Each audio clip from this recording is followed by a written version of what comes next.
In this video, first of all, we will learn how to express some expression of x in a graph. So suppose we are taking fx as some expression in x. Say fx is what I can say ax plus b, or it's a quadratic expression ax square plus bx plus c. So whatever it is, it will depend on x. That's why we are saying it is an expression in x. So if we want to express it in graphs, so how we can draw it? In latter part we will see that each of these expressions are also called functions in x, and for each function we have a graph. So if we want to plot some expression of x in the graph, in what we need points of this form x comma y, where y is the height and x is the base.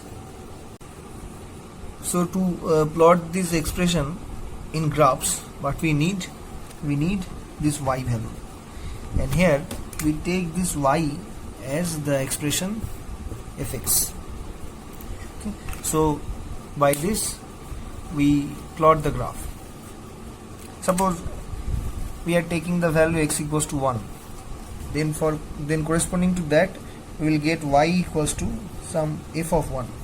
Means we are plotting x equals to we are putting x equals to 1 in the expression, and whatever value we are getting, it is y. So suppose it is say somehow we are getting it 2, so we will plot the point here as 1 comma 2 somewhere. Say here it is, this point is 1 comma 2, then x will be 1 and y will be 2 depending on these values. Okay, so that's how we plot the graphs of functions in x. We plot them in graph like this. That's how we plot the graph of some expression in x.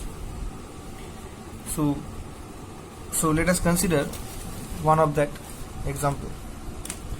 Say we are taking the expression fx to be the linear one. It's a linear expression, that is, in graph it is a line, straight line, y equals to ax plus b. So how we plot it? We make a table of values x and y. So if we put x equals to 0, the value is b. If we put x equals to 1, the value is a plus b. So these points we have to plot on the graph. So for 0, it is on the y axis. Say here it is b, means 0 comma b, and say for 1, the value is here somewhere 1 comma a plus b. So this is x, this is y, this is origin.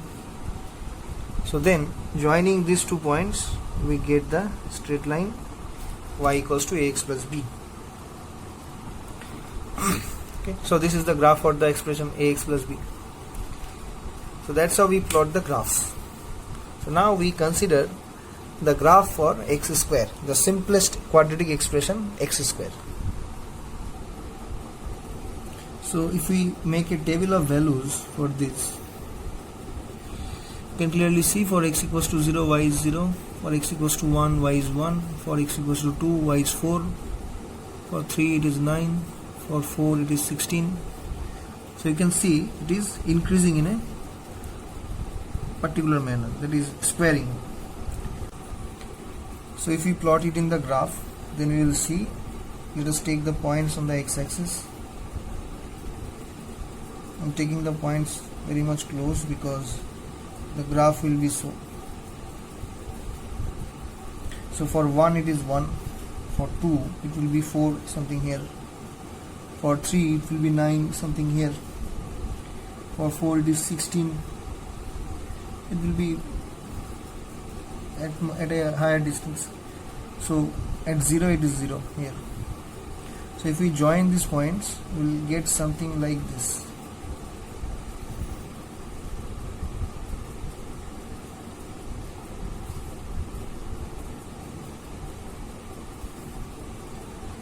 something that will increase very fast. And also see, for -1 it will again get 1, for -2 it will again get 4. So the same curve will be obtained here also. So you can say, since for if you take -x, then what is x? What is y? It is x square. So we can say that for x, for positive values of x, it is x square. For negative values of x, also it is the same values. So in this part, in the negative part of our x-axis, the curve will behave in a same manner as in the positive part. So the graph will be like this, and this graph or this curve is called a parabola. We'll learn this in conic section. This curve is called parabola. So whenever we are drawing some quadratic expression, we will get some parabola in this form. And this tip here, this point is called the vertex of the parabola. It's very important to us.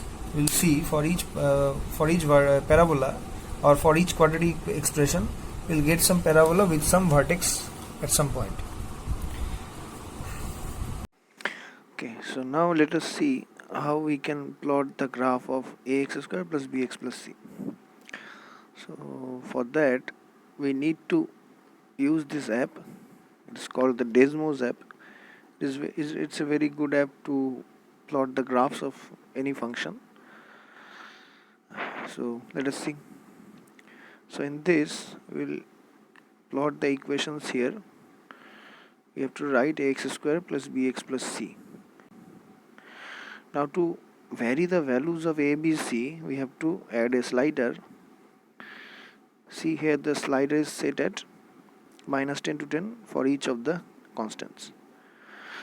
And see, there is a parabola already drawn here. We can zoom it here. Okay. If you take x square as the equation, then what are the roots? The only root is x equals to 0. Now in graphs, basically the roots are given by, so in graph the roots are given by the intercepts on the x-axis. Now see where the curve is intersecting, at the point 0. So we can see that by that intersection on the x-axis, we are having the roots x equals to 0. Because if you take the equation, the expression is this, y equal to x square.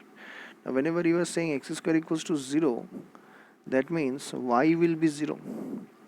Now y will be 0 means it will be on the x-axis, because whenever we are considering points like x comma y, and y is becoming 0, then it is a point like x comma 0, and all the points x comma 0 are lying on the x-axis. So we can say the roots are obtained by the points of intersection at the on the x-axis. So that's how we get the points. That's how we get the roots of a quadratic equation. The roots. Now let us consider another expression for another quadratic expression. From that we will see how the roots are coming. So let us consider x square minus 4x plus, say 3 is equals to 0. So first of all, we will take y as this expression, x square minus 4x plus 3, and let us see how the graph looks. So we take a as 1, b as minus 4, so it is here, and c as 3. See, this will be the graph. Okay, so let us factorize it. X square minus 4x plus 3.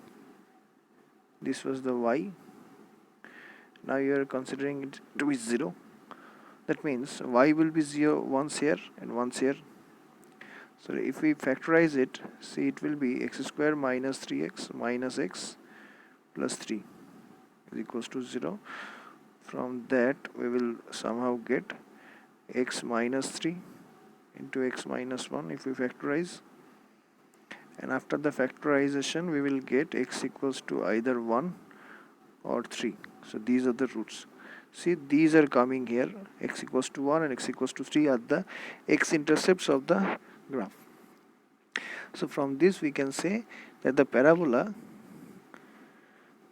has the roots 1 and 3, and those are the intercepts on the x-axis. Okay, so now let us consider an equation which has unequal roots. So if we consider, say, any whole square expression, say x square minus 9x, x square minus 6x plus 9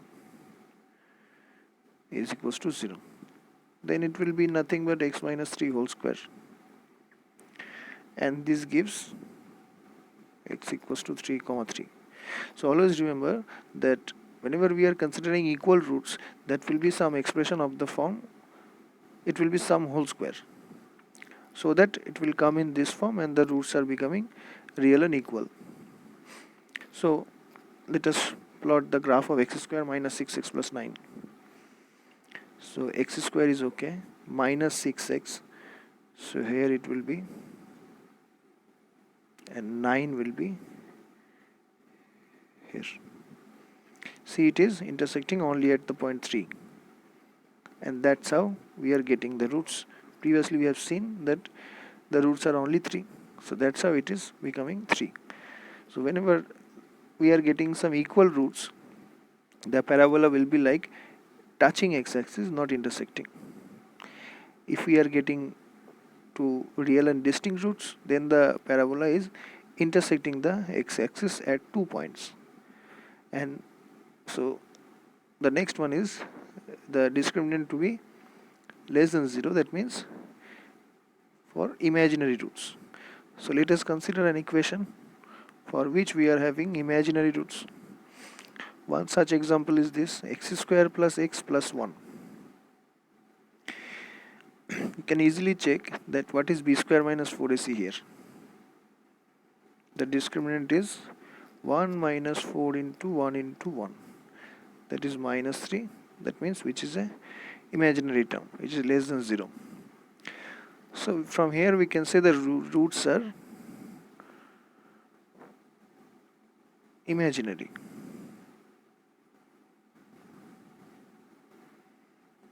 So let us see how the graph looks, and from that how we can express the roots. So a is 1, b is 1, c is also 1. This one we have seen already. See, it is nowhere intersecting x-axis. So that's why we are not getting any roots for any real roots for the equation yx. Okay, so now let us see what is the significance of these constants. If we increase the values of a, b, c, or if we change the values of a, b, c, how the expression or how the graph will change. Okay, first of all let us change c, because there is something to say. See where the graph is. If all are 0, then see, it is nothing but y equals to 0. Say y is say y is ax square plus bx plus c, and you are setting abc is 0, then it will be nothing but 0. So y equals to 0 means what? It is the x-axis. That's why the blue line is representing the x-axis here. Now if we consider, if we make a and b 0 and let c be non-zero, then see if it will be only y equals to c when a and b are 0. So what is y equals to c? It is some line which is parallel to x-axis at a height c. So that we will see here.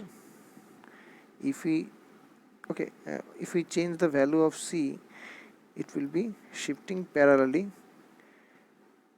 to the x-axis. Now let us bend the graph a little. That will be done by a. How much we are increasing the value of a, it will make the curve wider or steep. If we increase the value of a, it will be steeper, and if we decrease the value of a towards the negative or towards 0, the curve will be wider, and after 0 after a certain point it will again be steeper in the opposite direction. So that is the significance of a. Okay, so let us set it at 1, and let us now change the value of b. If we change the value of b, it will change the vertex basically. See the point, this point is the vertex. Now see, if we are changing the value of b, it is changing the value of the vertex. That's why the parabola is moving. Now see, the wideness or the steepness is not changing here. It is remaining almost constant, and also the y-intercept of the graph is also being constant since c is being constant. So c, the constant term in the expression, quadratic expression, gives the y-intercept for the parabola. The value of b is changing the position of the vertex basically, and the value of c is the value of a is making the graph or making the curve wider or steeper. Okay, so these are the significance of the constant ABC. That's how the parabola change its nature, and that is the thing. And another thing to observe here, see, if we take any parabola, say we are taking it here, if we are taking this parabola, since it is bended in a certain manner, we will get a minimum value for the graph. If you are coming along the graph like this, see, the depth is decreasing here, and after a certain point it is again increasing and going to infinity. So from that we can say where the nature is changing at this point, the vertex. So the vertex will be the minimum value for this graph, because at the vertex the value of y is minimum, because after this point again the value of y is increasing. So we can say that for certain parabola we will get some minimum value. Also see, if you get the parabola like this, then we can see that there is a maximum value, because the graph, the values of y on this curve are increasing from the left of the vertex, and after crossing the vertex in the right it is again decreasing. Observe the value of y values. See, it is decreasing, but if we go enough close to the vertex it is increasing. At the vertex it is getting the maximum value, and again at the left of the vertex it is again decreasing towards minus infinity. So from this we can say, in a parabola either it will be a maximum value at the vertex or it will be a minimum value at the vertex. So how to discriminate between these two? When we are getting the maximum value, when we are getting the minimum value? See, this inverted type parabola we are obtaining for values of a which are negative. See, at the point 0 it is a straight line, and whenever we are going to some positive value of a, it is bending downwards, and when we are it is bending upwards, and when we are at some negative value of a, it is bending downwards. That means whenever it is bending downwards, it is getting some maximum value at the vertex, and whenever the graph is the parabola is bending upwards, it is having some minimum value at the vertex. So we can say this: if the value of a is greater than 0, then we are getting a minimum value,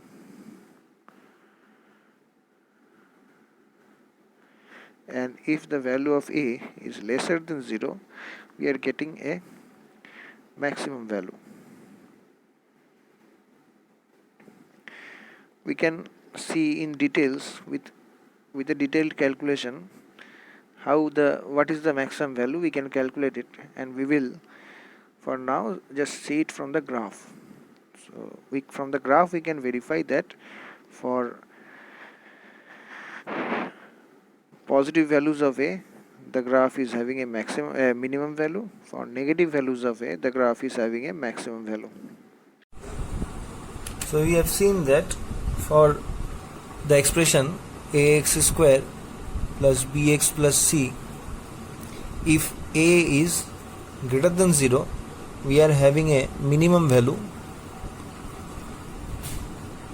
and if a is less than 0, then we are having a maximum value.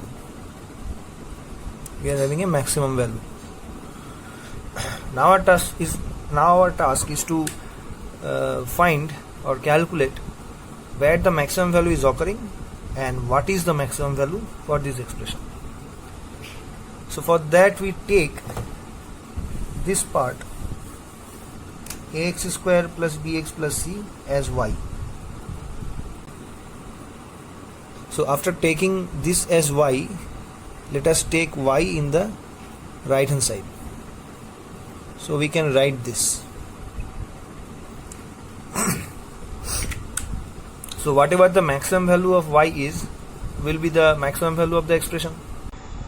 So if the expression is having a maximum or minimum value, then the value of x will be a real value, and that means the discriminant of this expression will be greater or equals to 0.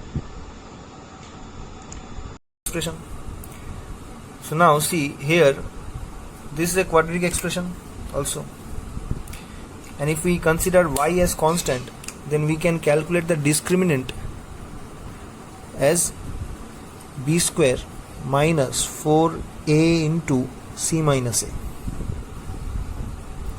Now since we are saying that if the expression has a maximum value, then the discriminant will be positive.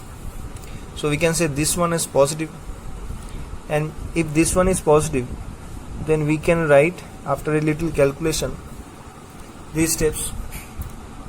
Now we consider the two cases. Case 1 is that a is greater than 0. If a is greater than 0, then we can say from this line that y will be greater or equals to 4ac minus b square by 4a. So since y is greater or equals to some quantity, then we can say that this value is a minimum value. So we can say here that y has the minimum value, and that is 4ac minus b square by 4a. Now when y is this, what is the value of x? That we can put in here in the main equation or here. So what we get putting the value of y, let us see. So we get this. So if we are putting the value of y here, then we will see by this calculation that the value of x will be minus b by 2a. So from this what we can say is that the minimum value of y is 4ac minus b square by 4a, and it is at the point x equals to minus b by 2a. So that thing we can say about the minimum value of this expression ax square plus bx plus c.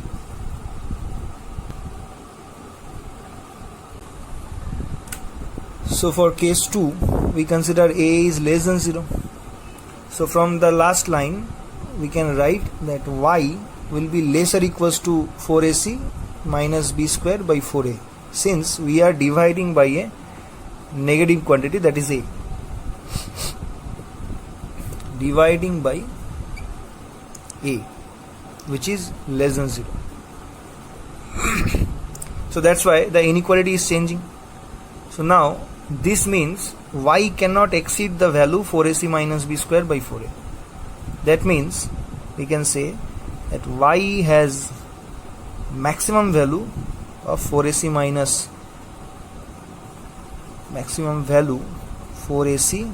b square by 4a. Now again see, the same value is occurring here also for maximum value. So we can say this value will be attained at the point, by the same calculation it will be attained at the point x equals to minus b by 2a. So that thing we can say about the maximum value, that y will have maximum value when a is less than 0 and the maximum value is 4ac minus b square by 4a, and it will be attained at the point x equals to minus b by 2a. So that thing we can say about the maximum value. So let us sum up the whole thing. So as a whole we can say, if we take y as this expression ax square plus bx plus c, then for the positive values of a, if a has positive value, then the value of y will be minimum. The minimum value will be 4ac minus b square by 4a, and this value will be attained at the point x equals to minus b by 2a.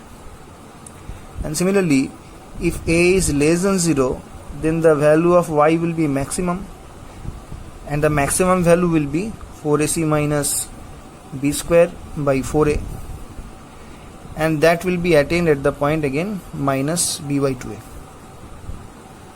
So that list, if we can remember, it will be beneficial for us. So this is the calculative aspect of the maximum and minimum value of a quadratic expression. Okay, so this video ends here, and in the next video we will see some examples of quadratic equations.